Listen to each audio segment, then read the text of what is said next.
spectacular events is the funny car class. The fuel they use is nitromethane.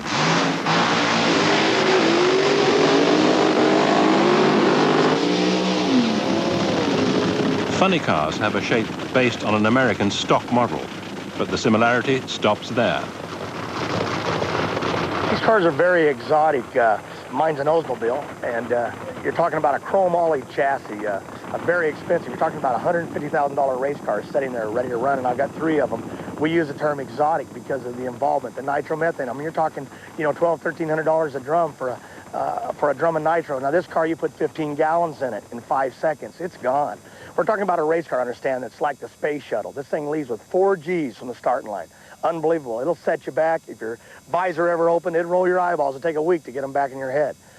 You're talking about a car that goes from a dead stop to the end of a quarter mile in 5 seconds or less.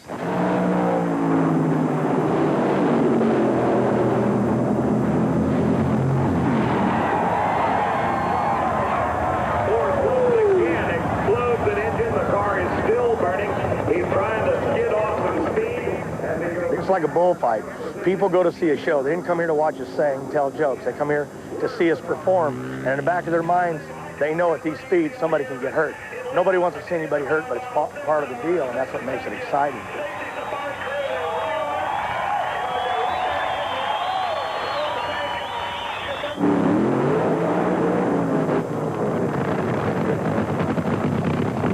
In the top class of the sport are the top fuel cars.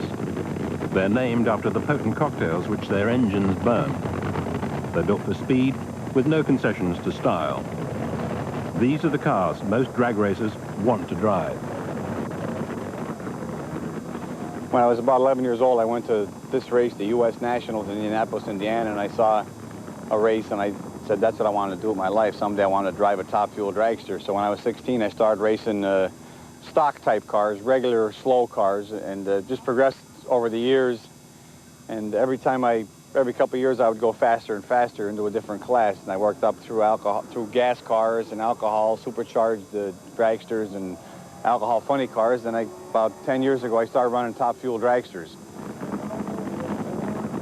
Basically right now we run the kings of the sport, they call them. They're the world's fastest wheel-driven car.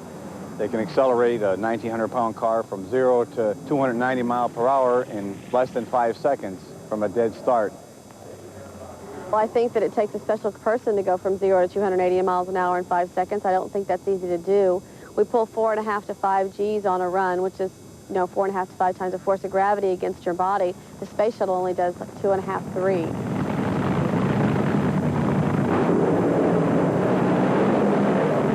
There are a lot of things that you have to do, and you do have to have the ability to control one of these cars at 280 miles an hour and to make quick decisions, because you don't have a lot of time to ponder what you're going to do next.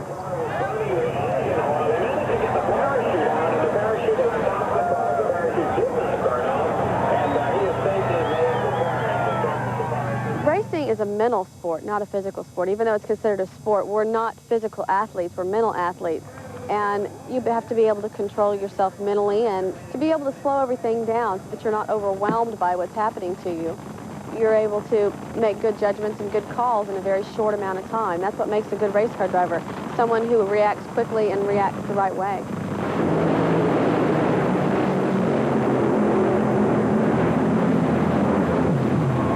At this level, drag racing is a high-technology sport. The engine in a top fuel car produces 4,000 horsepower, 50 times the output of an average family car. Each engine costs more than a luxury car. Top teams have 3 for each dragster. Drag racing is about finding the best way to transfer huge amounts of power from the engine through the tires to the track without wasting it by spinning the wheels and burning the rubber. They call it putting the power on the pavement. It's achieved through a combination of special tires and sophisticated clutches which release the engine's energy as effectively as possible.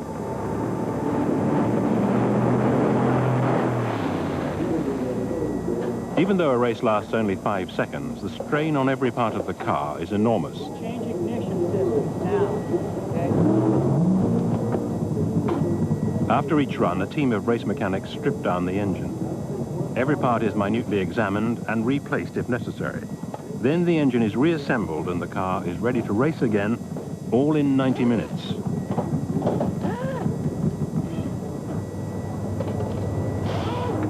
I just looked at the cylinder walls. Everything looks good out there. Oh, I'm looking for scuff on the rings. The pistons are old.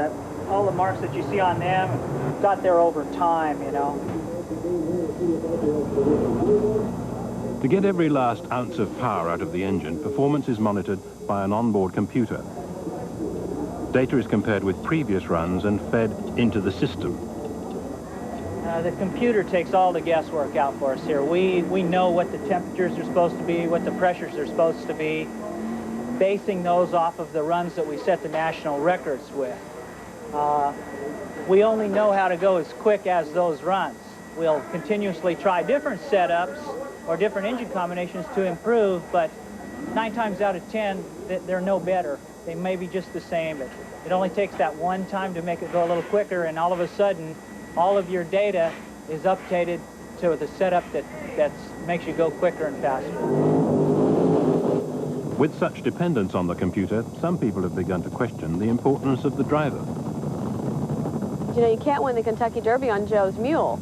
And it's the same way here. You can't win the U.S. Nationals with a car that won't run good, no matter how good of a driver you are. It's a combination. You've got to have a good car, and you've got to have somebody that drives it.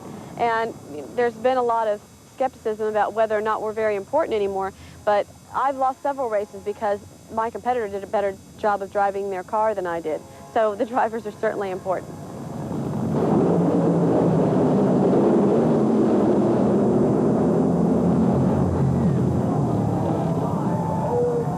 Drag racing is a successful combination of amateur enthusiasts and high-cost professionalism. With its democratic roots, it is now, like stock car racing, part of America's unique tradition of motorsport.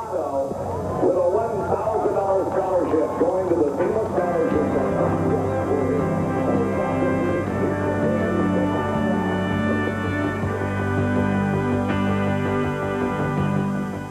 Hitler's determination to prove Germany's technical superiority during the 30s is next week's subject in Racing for the Reich.